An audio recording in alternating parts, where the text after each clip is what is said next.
Ils ont tout pris. C'est Air Côte d'Ivoire que moi j'ai pris. Et je suis venue par business class, j'ai pris Air Côte d'Ivoire. Ils ont tout ramassé, rien n'est resté.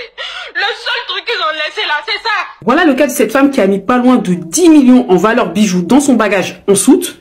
Arrive à destination, plus rien, tout lui a été dérobé. S'il vous plaît, écoutez ces quelques conseils quand vous voyagez. Cette vidéo peut être un peu longue, mais vraiment écoutez. Misez sur de très bonnes valises. Surtout nous les 23 kilos, très clairement, une bonne valise de qualité coûte cher.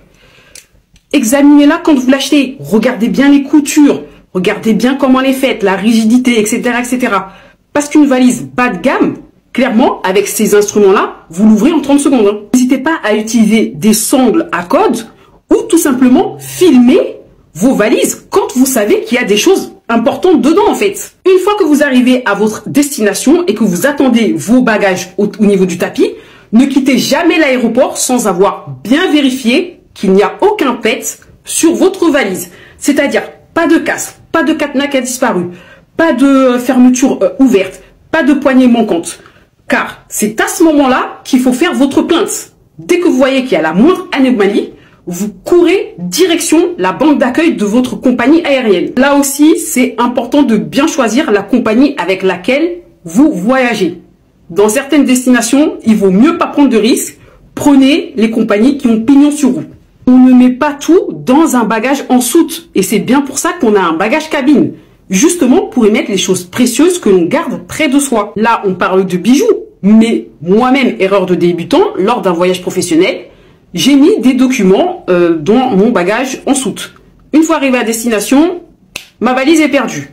Bon, heureusement, l'événement débutait que 2 jours après notre arrivée, donc j'ai eu le temps de récupérer ma valise entre-temps.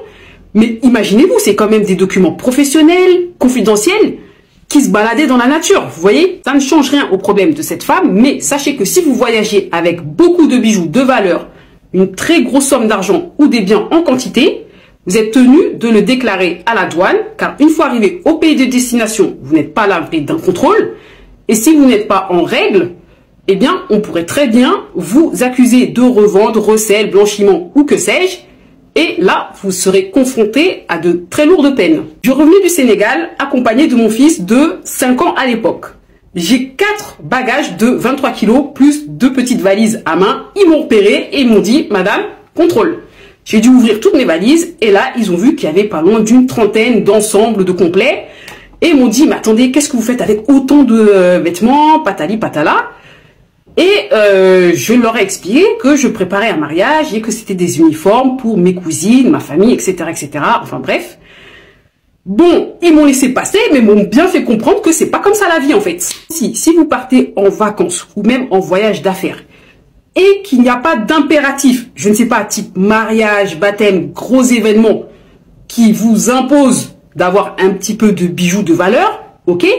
Ne vous enquiquinez pas à voyager avec autant. Prenez quelques petites pièces, celles auxquelles vous y tenez le moins, et voyagez avec des bijoux en acier inoxydable. Ça va maintenant.